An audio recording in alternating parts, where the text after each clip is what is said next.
bukan kita kasih buat Tuhan ya, karena Tuhan yang kasih hidup kita, betul nggak? Tapi setiap waktu yang kita persembahkan buat Tuhan, saya percaya nggak akan sia-sia. Jadi I've been doing persekutuan doa ya dari SMA sampai kuliah. Terus kalau kuliah fokusnya ke PA ya. And that time was a best moment ya, ketika bisa kumpul seperti ini. Not only pada waktu kita masih single ya, tujuannya mencari jodoh ya. Tapi kadang ketika karakter dan hati kita dibentuk. Dan itu jadi modal sih teman-teman buat saya sampai saat ini. Jadi sebagai perkenalan, saya paroki sini, punya istri satu tentunya. Kalau nggak bakal diundang di sini ya. Sylvie dan juga 3 orang anak, Hannah, Nicole dan Jonathan. Dan yang saya sedang lakukan, saya bersuka cita diminta pelayanan ya. Yang pertama, sekarang jadi bendahara paroki Satora, terus bantuin. Ini bukan lagi bicara CV nih, bukan. Lagi memuji Tuhan, bantu di KAJ juga, di Kerasulan Keluarga. Sama saya punya program Senin dan Kamis, Not Just Alive. Jadi kalau teman-teman yang mau ini nih, tolong di-add. Teman-teman, saya percaya setiap kita nih harus punya satu mantra ya. Tapi jangan mantranya itu I want to be a successful person, jangan. Karena ketika lu ngomong kayak gitu lebih banyak dosanya dibanding manfaatnya. Jadi kalau gitu apa dong? Saya pengen jadi orang berhasil, kalau terus saya bilang jangan. Gila lu Sel, jangan. Gue semua, siapa di sini pengen berhasil? Secara jujur ya, kita nggak mau naruh ya. Tapi saya mau tawarin ke kamu, siapa yang ingin lebih berarti? Kadang keberhasilan, nanti kita bahas ya satu-satu, ada 5 elemen yang membuat kita mungkin nggak pede, nggak nyaman dengan hidup kita.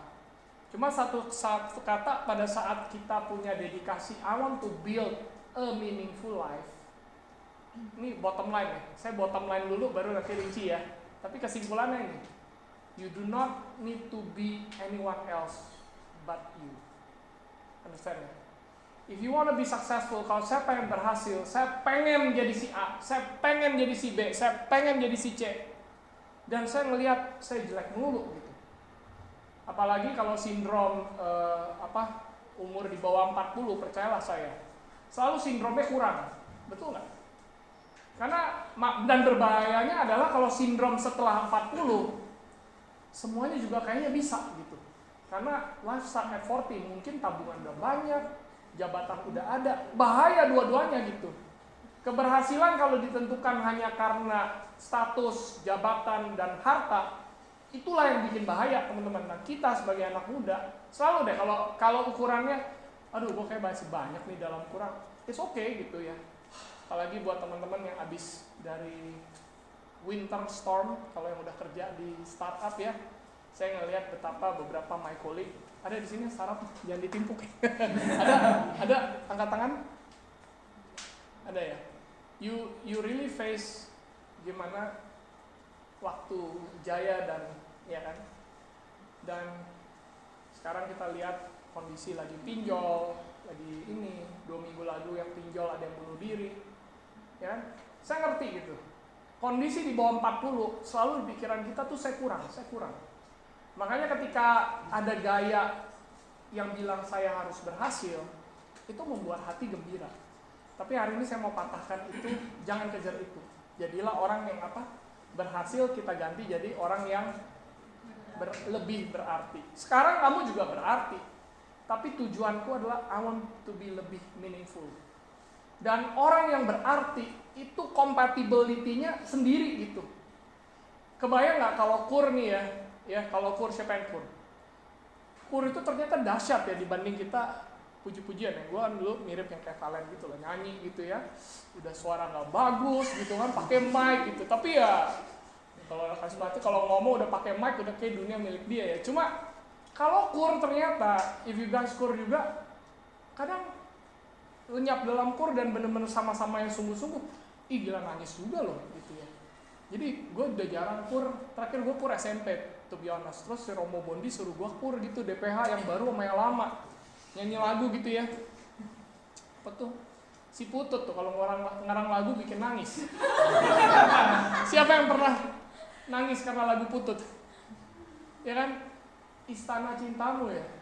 Tak sanggup aku membalas kasih, hanya ini Bapak terima. Dirinya gini gue begini, nangis gue. Karena tau nggak? Poinnya apa?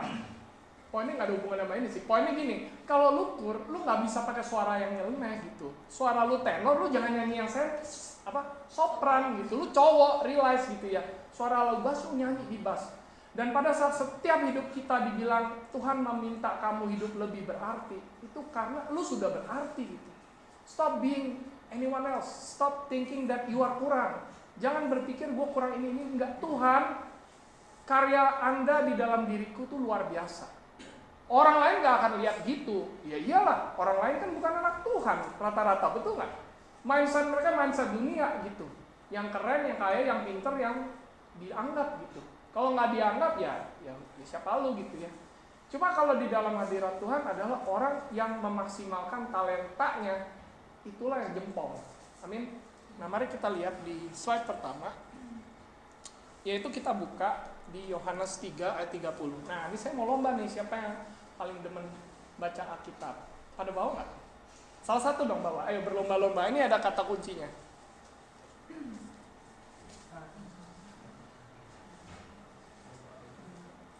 Ini dibilang sama Yesus sebagai nabi yang salah satu yang paling besar ya. Apa kata-katanya teman-teman? Ini lagi ngomongin siapa? By the way, ada yang tahu by the way? Yohanes Pembaptis ya. Bukan Elia, bukan siapa, tapi Yohanes Pembaptis. Yohanes 3 ayat 30.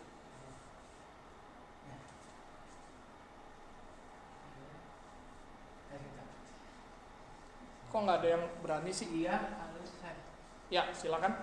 Ia harus semakin besar, tapi aku harus semakin kecil. Ada yang ya? Iya, ada. Nah, jadi gini teman-teman. Ada 5 kontras orang hidup yang lebih berarti, dan kontras pertama ini dibandingkan sama orang yang berhasil. Kalau orang yang fokusnya berhasil, apa tuh teman-teman? Dalam konteks ini, saya harus makin apa? Terkenal, tenar, hebat, ya kan? Tapi Yohanes Pembaptis bilang apa? Yesus harus makin besar, aku harus makin kecil. Pada saat Michael minta tolong gue berbicara tentang iman ya, pasti teman-teman tahu lah. Iman timbul dari pendengaran, pendengaran akan firman Tuhan. Ya, orang beranggapan bahwa firman Tuhan itu adalah membaca dan paham Alkitab bolak-balik. Siapa yang udah baca Alkitab depan ke belakang? 1 kali aja. Oh kalau gitu tobat lah, jangan gitu dong. Gue pulang nih. Siapa yang mau komit dalam setahun ke depan lu baca 1 Alkitab itu depan sampai belakang? Siapa yang mau komit? Berarti ada yang butuh semangat untuk lebih mengasihi Tuhan. Do it for Him. Ya, lakukanlah buat Dia. Karena iman itu memang, gue gak akan mau ngajarin sesuatu yang basic ya.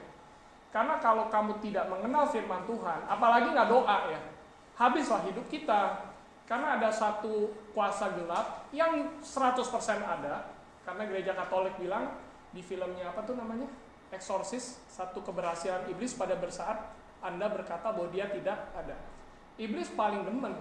You do not need to know his mindset. You just follow his mindset. Ya.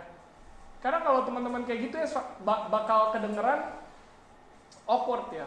Tapi kelihatan bahwa semakin kita ngebiarin diri kita untuk nggak fokus sama Tuhan, kita bisa mindsetnya tuh hidup dengan diri sendiri. Ada nggak teman-teman kamu yang kejebak misalnya sama atheism? Ada? Deism, agnosticism itu ya, agnostik. Ya. Lu kira itu ciptaan siapa? Itu dibisikin. Ya.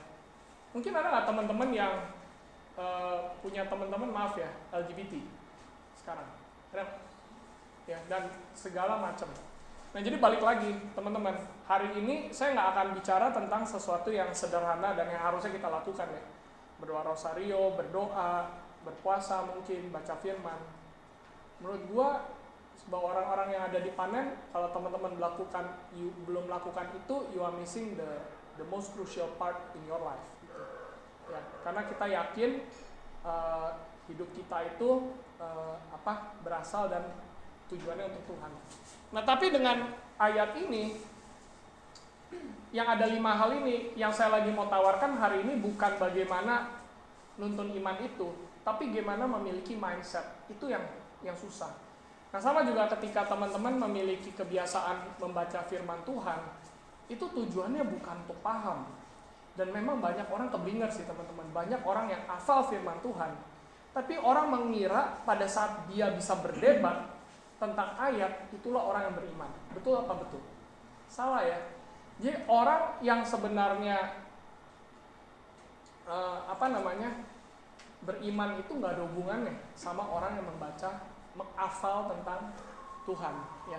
Jadi balik lagi ke sini, mungkin kenapa teman-teman bilang tema yang saya dikasih dari Michael untuk nambahin iman, kenapa tiba-tiba ngomong saya semakin kecil, Tuhan semakin besar? Karena bagi saya, kalau ngomongin baca Alkitab dan firman Tuhan tuh udah dari TK sampai sekarang. Cuma kalau ini mungkin sebuah mindset yang ada di dilema kita sebagai anak-anak yang mungkin masih di bawah 40 ya, yang selalu masih merasa kurang. Ya jelas kita harus makin kurang karena Yesus harus makin besar. That's my point gitu. Jadi hidup yang berarti adalah hidup yang mengizinkan Tuhan makin berkuasa di dalam hidup kita. Salah satunya apa teman-teman? Pada saat kamu mengalami keadaan yang gak enak di kantor, dilecehkan, disikut dari belakang. Siapa ada teman tukang sikut? Belum pernah nemu? Beruntunglah Anda ya. Saya sih ada-ada aja gitu. Gak usah pusing gitu. Gak usah nunggu sampai 2 minggu gitu untuk ngampunin gitu. Karena pada saat Tuhan makin besar di dalam diri kamu, harusnya kamu semakin happy gitu. Bahwa yaudah, gue dengan gampang bisa. Kalau gue nggak dianggap orang pintar, it's okay gitu. Ya. Pada saat orang membanding-bandingkan atau diri kita membanding-bandingkan, ingatlah ayat ini yang berkata bahwa ia harus makin besar, tapi aku harus makin kecil. Banyak orang sindrom minder, terpukul, nggak bisa tidur, apalagi cowok ya, karena beban persaingan itu ambisinya tinggi. Tapi ternyata cewek juga banyak yang ambi ya. Cuma gue melihat cowok-cowok tuh lebih melekat ke kata yang bernama sukses. Ambillah alihkan pikiran itu yang dinamakan semakin berarti. Nah, yang kedua adalah itu paradigma yang pertama ya. Kalau orang berhasil, gue mikirin gue makin tinggi. Kalau gue mau makin berarti, gue mikirin gimana Tuhan semakin besar di dalam hidupku. Ya. Yang kedua, ayo silakan. Ya gambarnya hilang karena ini ya koneksi. 2 Timotius 2 ayat 21 sampai 22. Siapa yang bisa baca?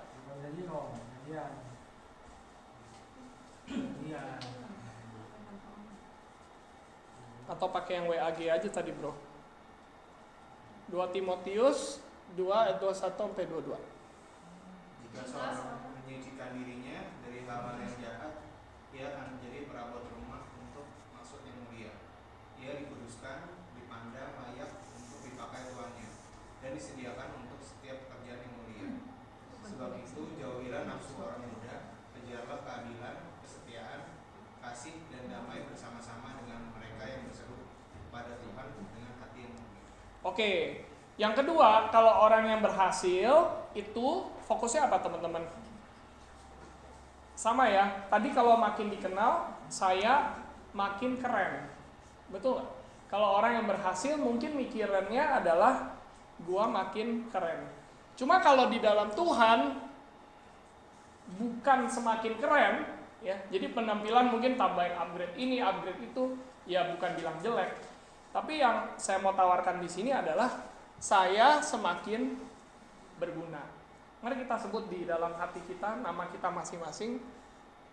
Marcel semakin berguna. 3, 2, 1. Marcel semakin berguna. Yes. Sebutin nama masing-masing sekali lagi. 3, 2, 1. Semakin berguna. Maksudnya apa? Maksudnya adalah teman-teman ingat deh bahwa setiap di kita itu Tuhan panggil, tapi kamu nggak ngerti panggilnya di mana. Kadang kan yang muter-muter nih, gitu kan. Teman-teman belum lihat porselen akhirnya apa. Yang dilihat kok kotor ya, kok lihat udah begini kok dibuang lagi ya, karena lihatnya dihancurin lagi ya. Mungkin teman-teman masih merasa hidup muter-muter ya, tapi percayalah yang tadi dibilang, pada saat kita nggak perlu melihat orang lain dan kita lebih melihat diri kita, betapa diri saya itu baik dan sudah berharga, saya pengen dipakai menjadi lebih berguna. Orang yang mau semakin berguna itu yang akan semakin berarti. Misalnya ya sama orang nggak cuek gitu ya, misalnya kalau lagi ada pelayanan ini tapi kayaknya udah kompak banget ya. Pertama yang hadir banyak, kemudian ngadain retret banyak gitu, dan teman-teman pastikanlah bahwa di dalam hati kamu Tuhan kasih satu visi gitu. Kamu tuh gunanya apa? Kamu tahu nggak? Kamu udah dapet nggak? Kalau enggak, tanya, Tuhan, peran saya di mana? Dan saya mau dong lebih. Dan sebenarnya itu yang Tuhan mau, karena di ayatnya di sini dibilang pada saat Tuhan membersihkan dari yang jahat, kita ini dipakai menjadi sebuah dalam tanda kutip perabotan rumah ya, yang tujuannya adalah dikuduskan, dipandang layak dan dipakai oleh tuannya. Teman-teman, orang yang hanya berfokus pada keberhasilan, dia akan lebih berfokus kepada siapa yang bisa gue gunakan untuk gue lebih berhasil, betul ya. Sedangkan orang yang pingin untuk semakin berguna, dia akan bilang siapa orang yang butuh gue bantu. Nangkep ya? Beda ya filosofinya. Orang yang berhasil akan selalu berpikir siapa yang bisa bantuin gue nih untuk gue lebih maju. Teman-teman punya filosofi itu? Atau kalau sekarang punya itu kita stop, yang harusnya kita pikir, Tuhan lagi tempatin saya untuk jadi berkat buat siapa? Nangkep ya? Apakah teman-teman punya kelebihan ataupun kekurangan? Gak usah lihat-lihat orang, compatibility itu sangat perfect gitu. You are perfect as you are gitu. Dan ya mungkin saya cerita sedikit. Ibu Chun ada yang pernah tahu? Kan dia punya anak ketiga yang mungkin Epson itu berkomunikasi kurang bagus ya. Terakhir saya jemput dia untuk jadi pembicara, ajak ngobrol gitu. Ternyata dia menikmati hidupnya nonton TV gitu ya. Nah pertanyaannya, apakah orang-orang yang memiliki keterbatasan misalnya, itu nggak ada peran? Menurut gua perannya banyak gitu. Ya, bahwa dia bisa pertama ternyata bisa enjoy his life. Dia waktu saya datang ke rumahnya dia bilang, ini nonton TV tipe-tipe bus, dia ngikutin, dan kita ngobrol lumayan panjang nungguin si mami makeup gitu kan. Nah di sana saya melihat bahwa seringkali kita mikirin terlalu banyak sama orang lain, sama mimpi orang lain, tapi kita nggak enjoy dengan apa yang udah ada di dalam diri kita. Nah sebagai contoh ya tadi, dan ini juga kadang tau nggak teman-teman ada suka tren bunuh diri mungkin, nangkep nggak teman-teman? Pada saat kira-kira teman-teman merasa udah nggak punya harapan lagi gitu, teman-teman merasa bahwa ketika gagal gitu, ya udah hidup gue nggak berguna. Tapi di filosofi Katolik ya kalau kita berpikir begini, pada saat kita dapat kesempatan untuk dibaptis dan menerima Tuhan, kan kita tahu rumah kita itu dijanjikan adalah kehidupan kekal di surga ya. Dengan syarat tentunya kita tidak mengalami dosa kekal ya pada sebelum kita meninggal. Terus kalau dipikir-pikir ya, kenapa nggak kita langsung dibom aja habis itu langsung pindah gitu nggak? Betul nggak sih? Nah kalau dipikir-pikir nih, poinnya adalah seburuk-buruknya masalah yang sedang kamu hadapi, sejelek-jeleknya orang lain cap kamu gitu, atau diri kamu atau atasan kamu, yet you are still alive kan? Kamu sedang lagi hidup kan? Ngerti, hidup tuh nggak mulus, dan untuk stay on top to be happy every time itu nggak gampang gitu ya. Tapi kalau kita lihat kayak gitu, dengan kayak gini, teman-teman ada, lupa diiniin,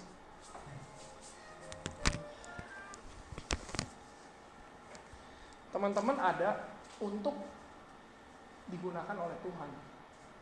Jadi alih-alih kita kecewa, apalagi buat teman-teman yang bunuh diri, mau bunuh diri dan lain-lain ya, dan mungkin di sekitar kita cukup ada ya ternyata ya. Coba lu sadarin gitu bahwa filosofi hidup kita seperti itu. Kita puji Tuhan loh. Kalau orang kepercayaan lain, dia hidup mati-matian supaya masuk surga, betul nggak? Kalau kita kan ujungnya udah dapat di sini kan. Kalau teman-teman lihat ujungnya udah dapat, sekarang ngapain di sini gitu? Yang jelas sih bukan untuk lu makin kaya, enak mati masuk surga ya, jelas bukan itu kan. Kalau kita lihat dari logikanya ya kan? Ya kalau iya syukur, tapi kan nggak realistis, nggak semua orang bisa berhasil dari kacamata dunia. Tapi fakta bahwa teman-teman masih hidup memberikan pesan dari pengajaran Kristiani bahwa sederhana. Setiap dari kita jangan pernah bilang kita nggak dipakai. Kita selalu ada gunanya. Mau sampai tua pun juga ada. Orang tua ngapain biasanya? Doa, senyum. Dan tahu nggak teman-teman bahwa yang gue suka di dalam Katolik juga ternyata teman-teman berdiam diri aja di dalam Tuhan itu juga berdoa. Karena kan doa ada macam-macam ya. Doa yang teks, doa rosario, bahasa roh, puji-pujian, doa verbal, kan? Ternyata diem. Dengan berdiam diri kontemplatif untuk mendengar dan memuji Tuhan, you are actually doing something for other people gitu. Atau sesimpel pada saat teman-teman nggak hanya doa, ini gue juga dapat dari Romo gue lah, salah satunya ya di Kuskupan, dia bilang nggak usah sederhana, susah-susah deh. Seberapa banyak kamu mendoakan buat orang lain di luar kamu dan keluarga? Itu pertanyaannya. Ya, nah itu merupakan menurut saya panggilan yang sangat menyenangkan dan membuat kita semakin semangat dalam hidup teman-teman untuk makin berarti. Nah yang ketiga, ya, saya tidak berhenti. Ya, oke, mari kita buka Filipi 1 ayat 21. Siapa yang mau baca?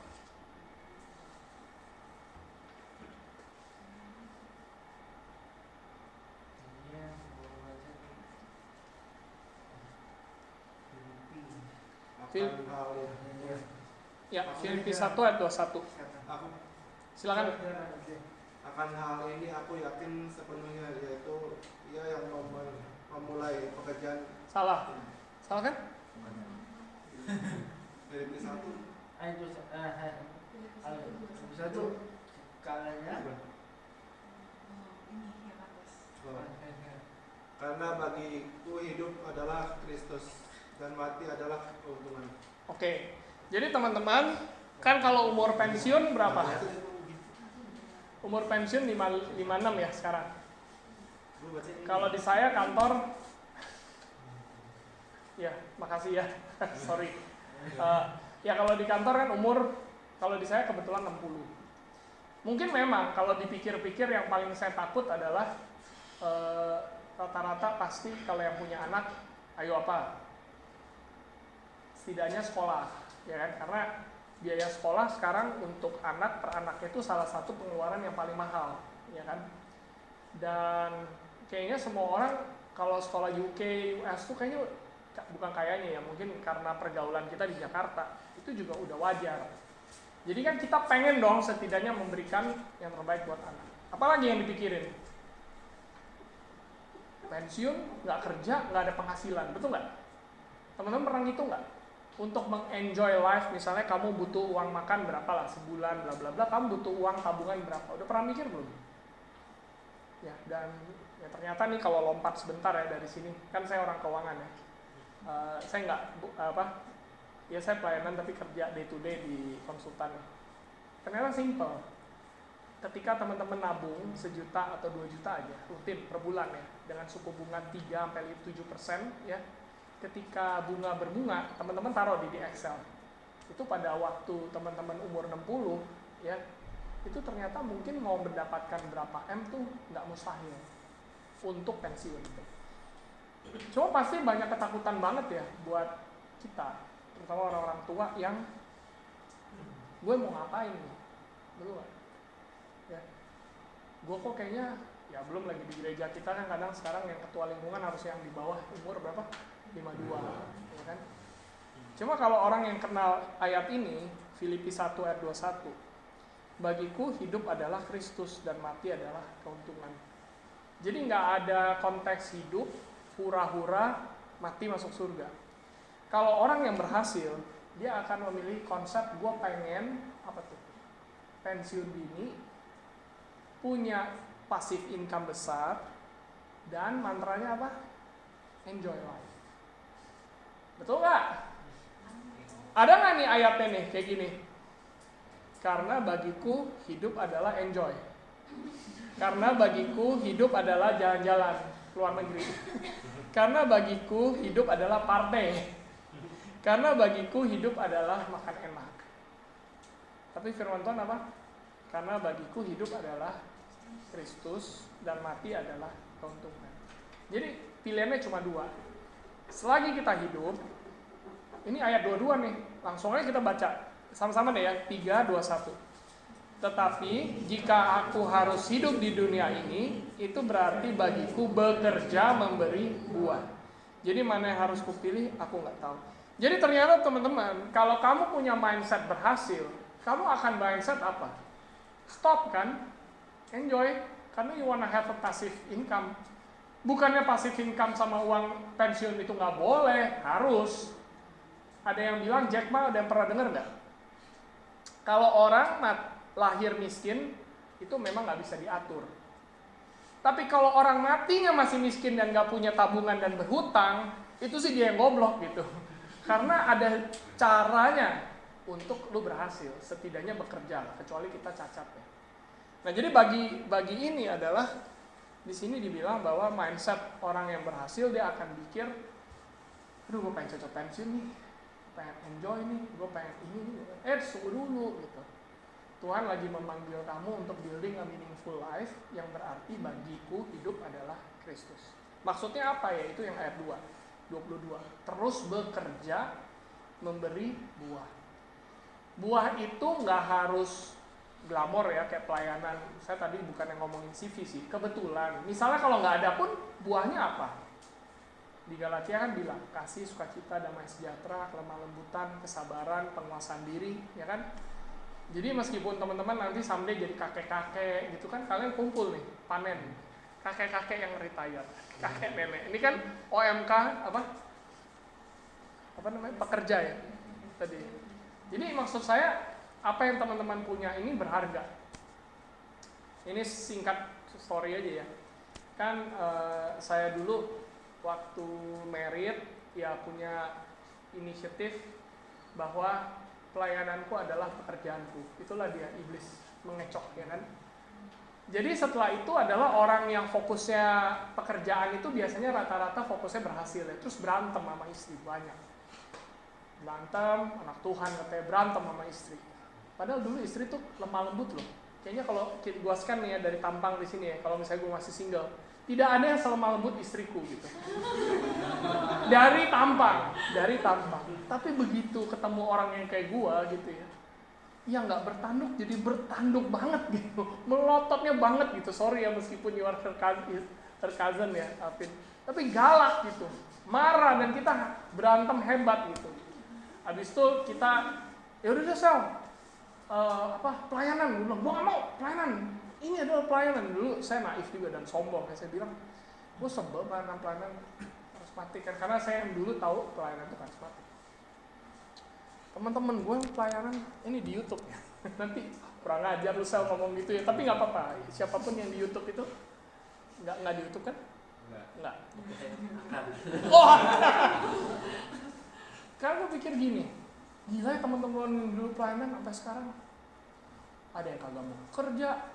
Sorry, kitabnya lu hafal tapi baca koran kagak gitu ya. Kok hidupnya kayaknya ayat firman Tuhan terus gitu, Yohanes 10 ayat 10 gitu, kelimpahan. kok nggak balance sih gue bilangnya. Gue nggak mau jadi orang, ya ini arogansi gue ya, gue nggak bilang Anda yang salah loh, saya yang salah. Kok pada naif banget sih jadi orang gitu kan. Nah gue nggak mau pelayanan gitu kan, ribut gitu. Cuma si Sylvie bilang, udah kalau lu nggak mau, gue mau ke Komsel Pak Sutri, gue diriin. Jadi dia mendirikan Komsel Pak Sutri demi menyelamatkan gue, dia buat gitu, kesannya menyelamatin orang lain, padahal untuk menyelamatin dia, bareng si Linda. Nggak tahu Linda pernah jadi pembicara di sini nggak? Ada suaminya, istri gue juga, ya udah berkumpul lah. Masa yang lain pasangan gue kagak datang, ya gue dateng lah. Terus pembicaranya adalah Om Franz sama Tante Floren. Ada yang tahu? Ya rumahnya di sini ya. Dan kita Komsel gitu, namanya Pak Sutri. Ya mungkin kesombongan gue ya. Maaf ya Om Franz yang lagi ada di surga.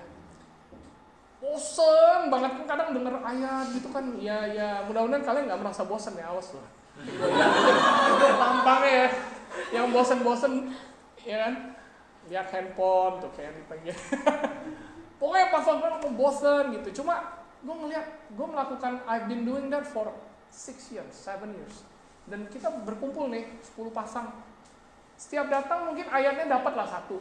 Tapi enjoy-nya itu in loh, ngumpul bareng-bareng. Sampai ternyata dia dipanggil Tuhan, dan bla bla bla dan akhirnya kita satu teman itu jadi teman-teman baik gitu. Anak-anaknya juga, dan kita jadi berteman gitu. Dan menurut gue itulah yang unik ya. Om Franz sampai meninggal H- sebulan 2 bulan tetap masih melayani gitu, masih berguna. Ya meskipun mau dilarang siapa, dia mah emang kalau kreasinya luar biasa mah, dia mau adain apa dia bisa aja gitu kan. Buktinya kita tetap mau nongol gitu kan, dengerin om tante yang umurnya 60 boleh gitu. Dia tahu dong gue denger dia bosen. Ya enggak ya, gue coba jujur ya. Tapi my point is, teman-teman balik lagi nih, Tuhan meminta kita menjadi berarti. Dia menciptakan kita untuk kompatibel selagi kita masih hidup. Yaitu firman Tuhan bilang kita bekerja memberikan buah gitu. Nah jadi teman-teman, kalau teman-teman hanya filosofinya, oh gue yang penting ini sekali-sekali datang, jangan kayak gue dulu gitu, jangan sombong. Gue vakum loh dari kerja dari tahun 2003 sampai 2017. Gue kerja 2003 sampai 2017. Berapa tahun itu? 14 tahun. Tapi fakta gue ternyata diundang oleh Michael dan lain-lain ya karena kan gue bertobat abis itu. Kayak ceritanya panjang lah, teman-teman udah pernah dengar juga. Dan benar, pada saat teman-teman mengutamakan Tuhan, Tuhan juga bisa mengutamakan kita gitu. Kan firman-Nya Tuhan berkata, carilah kerajaan Allah dulu, semuanya ditambahkan. Tapi poinnya bukan ditambahkan ya, poinnya adalah pada saat kita mencari kerajaan Tuhan, saya nggak akan berhenti gitu mengasihi Tuhan. Bahkan kalau emang tenaga nggak ada, ya diam aja juga doa kok. Orang doa Katolik tuh kadang berdiam diri itu berdoa. Ya kalau enggak ya ambil kayak cambukan buat iblis. Ada yang tahu apa? Rosario. Ya kan doain. Siapa yang di sini butuh doa dalam hidupnya pada saat ini? Ada angkat tangan nggak? Siapa yang lagi ngalamin tantangan? Gue juga nih, gue juga. Tadi si Valen doa kan? Mana Valen? Marilah letih lesu beban berat. Lu tahu nggak kemarin gue di gereja Teresia berdoanya apa? Tuhan capek banget hidup ini. Tapi ayatnya di dalam hatiku bilang, marilah datang pada letih lesu berat. Lu kira kalau meskipun saya di posisi saya di kantor nggak berat gitu kan? Target berat, ini berat, bos nggak bisa dinego. Gimana Tuhan gitu? Ya capek gitu. Tapi ayatnya yang tadi gitu. Ya Bucun bilang waktu itu, tahu nggak lu kalau dibajak itu datang padaku yang letih, pikulah kuk yang kupasang karena kuku enak. Itu karena kalau dalam ilmu perbajakan, udah ada yang pernah ngajarin belum? Sapi yang kuat dipasangin sama sapi yang lemah, lalu dipasang ini. Jadi sebenarnya yang lagi kerja siapa? Yang kuat. Makanya Yesus bilang pikulah kuk yang kupasang, karena bebanku ringan gitu dan jiwamu mendapat ketenangan. Karena pada saat kita ngalamin tantangan, Tuhan bilang marilah datang kepadaku gitu. Bukan healing, datanglah kepadaku, aku akan memberikan. Pikulah kuk yang kupasang. Pikulah kuk yang kupasang itu adalah I will walk with you Jesus gitu. Dan orang yang bilang kayak gitu, gue juga diingetin nih terkait yang tadi. masalah tantangan hidup yang besar. Ya iman lu kayak cetek banget, padahal sekarang lagi disuruh minta iman. Gue ada baca tuh dulu di Markus. Tahukah hati kamu yang kotor? Tak tahukah kamu aku udah pernah kasus 4.000 orang dan 5.000. Ada pernah dengar gak Yesus ngomong gitu? 4.000 orang, murid-murid ngelihat kepala sendiri bahwa dia ngasih makan. 5.000 gitu. Tapi masih aja murid kagak percaya gitu. Nah itulah kita gitu. Betapa mujizat kita sering kadang kita suka tidak percaya gitu. Nah jadi makanya teman-teman balik lagi ke sini karena waktu udah 15 menit. Kita nggak akan berhenti ya. Kalau orang berhasil, filosofinya apa? I want a pension, I want to enjoy.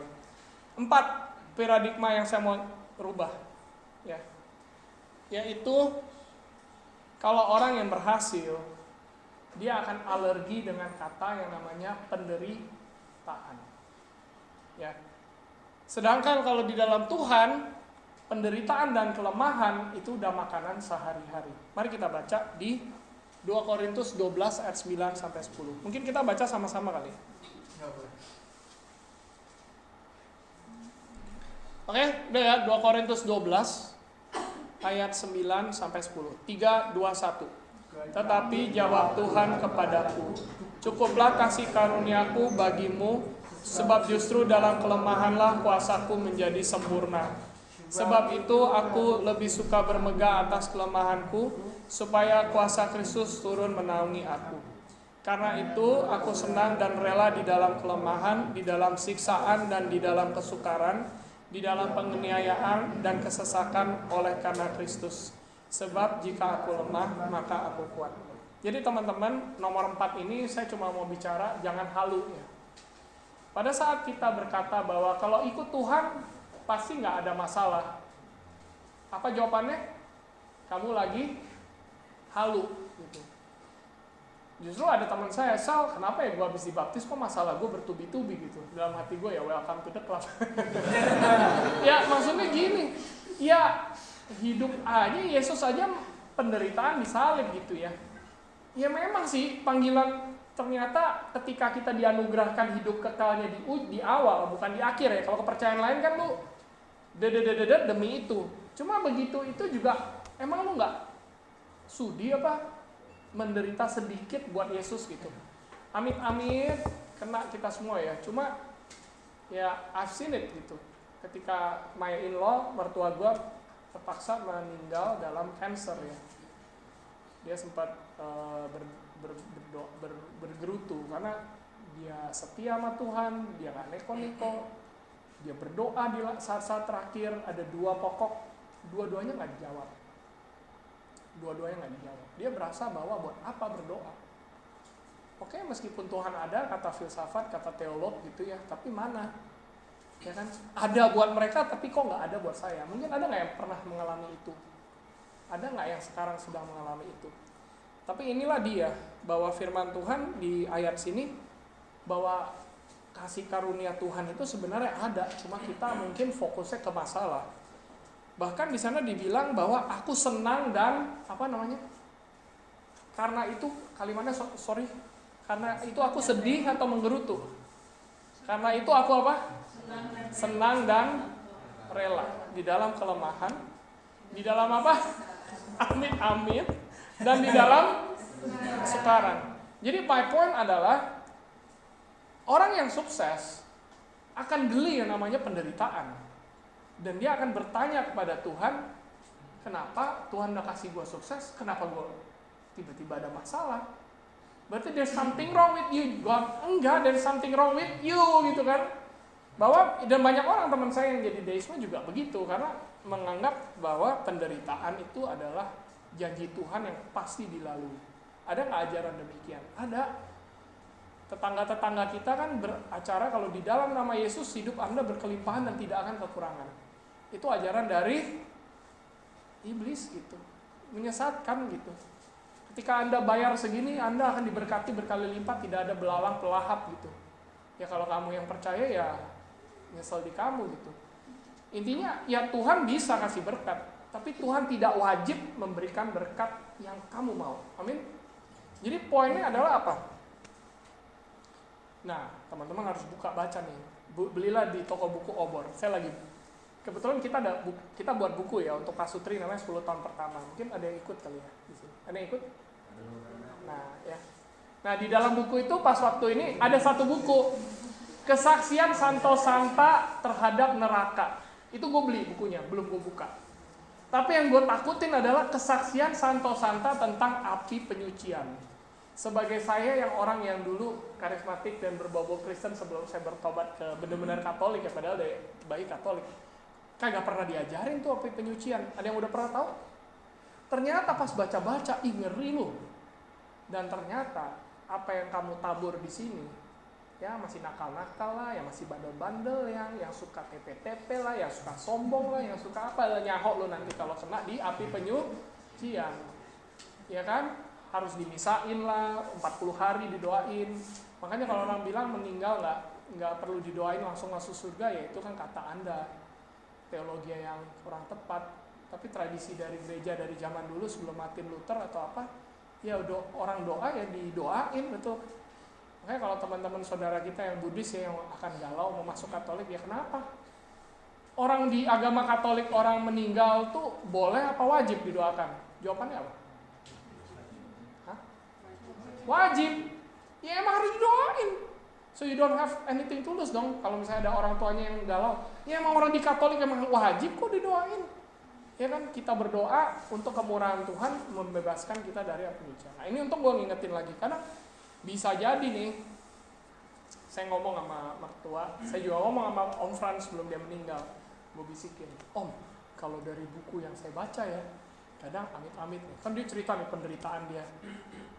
Katanya yang menderita di sini, ya mudah-mudahan ya, nanti di sananya penyuciannya cepet gitu. Udah. Kira masih ketemu lagi ya. Itu hari terakhir saya ketemu dia, besok ketemu ya. Kan Om Frans baru dipanggil Tuhan. Ya bukannya saya nyumpain dan sok bener ya, tapi ya kita bisa berpikir bahwa jangan kira lu hidup hura-hura, lu kira lu terima Yesus, lu bertobat di akhir terus lu bisa enjoy lu lah. Welcome to the club deh. Ya kan, masih mau nakal-nakal mau apa ya. Ya sudahlah, kalau ada kayak gini selama kita menderita karena hidup yang benar, ya mudah-mudahan Tuhan tolong dong kalau nanti udah lewat, kalau bisa langsung ya jalan tol gitu. Jangan perlu di penyucian ya. Ya wajar aja di teologianya dibilang penyucian itu perlu dan layak karena kita sendiri sadar bahwa kita tuh nggak kudus dan nggak ada kita lah yang kudus Pak, ya kan? Jadi ya teman-teman, kalau yang demen nyanyi angkat tangan, yang bawah tangan juga nggak apa-apa, duduk. Karena kita sama-sama nggak kudus, tapi saya demen banget ketika tadi nyanyi, kita yang penting memuji Allah yang kudus. Jadi teman-teman kalau nyanyi harus dengan segenap hati, karena Roh Kudus itu bekerja. Yang terakhir, saya tahu waktu saya udah minus. Dan yang terakhir, kalau orang yang berhasil, yang dia banggakan apa teman-teman? Net worth. Yaitu aset yang paling besar. Kalau orang yang berarti apa yang paling lebih besar? Kasih. Ya, mari kita buka. Ya, ada yang buka Yakobus 2 ayat 17, sedangkan saya buka di 1 Korintus 13 ya. Saya aja yang baca yang 13 itu dibilang yang 13 ya, 13 ayat 13. Demikian tinggal hal ini yaitu iman, pengharapan dan kasih, dan yang paling besar diantaranya adalah kasih. Dan terakhir di Yakobus 2 ayat 17, mari kita baca. 3, 2, 1. Demikian juga halnya dengan iman. Jika iman itu tidak disertai perbuatan, maka iman itu adalah hakikatnya adalah mati. Jadi teman-teman, iblis adalah orang kalau konteksnya iman, dia paling beriman. Dia tahu persis kok Yesus itu Allah. Ya kan? Kalau teman-teman hafal Alkitab, KPKS sampai 3 kali gitu yang ulang, bukan berarti Anda beriman. Ketika Anda baca Alkitab 4 kali bolak-balik ya, Anda bisa mengutip ayat, bukan berarti Anda beriman. Iman itu adalah timbul pada saat ada masalah, you are still happy. Dan yang paling utama bukan itu, iman itu ditunjukkan dengan kasih. Iman dasar dari pengharapan bahwa everything will be alright, dan oleh karena itu, terlepas dari apapun, saya mau berbuat kasih. Kasih itu perbuatan teman-teman, bukan feeling.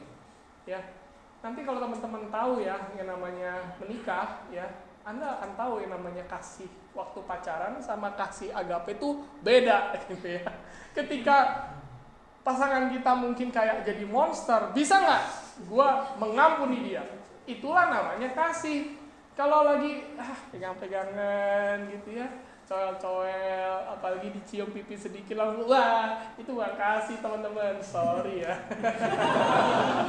Kalau pada saat lu gak suka, tapi lu harus melayani, lu direndahkan tapi lu gak melayani, ya kan? Orang gak mau melayani, lu lakukan yang terbaik, you do extra mile, itulah yang mengasihi.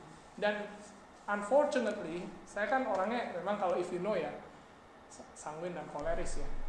Saya tuh hidup kadang kalau nggak butuh orang ya bisa. Sampai istri gue bilang, lu tuh emang cocok jadi Romo ya. Tapi istrinya ditinggal mulu karena kecepetan gitu ya. Ya karena gitu. Tapi yang namanya kasih, tau gak? Ya emang harus gandengan.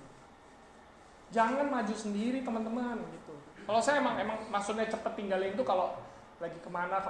Kalau lagi kondangan tuh ya saya lebih prefer saya kondangan sendiri gitu. Bukannya berarti ini kenapa nih istri nggak ada, bukan, karena nunggu istri tuh menyiksa. Mendingan langsung pergi. Cuma yang namanya kasih itu selalu gandengan gitu.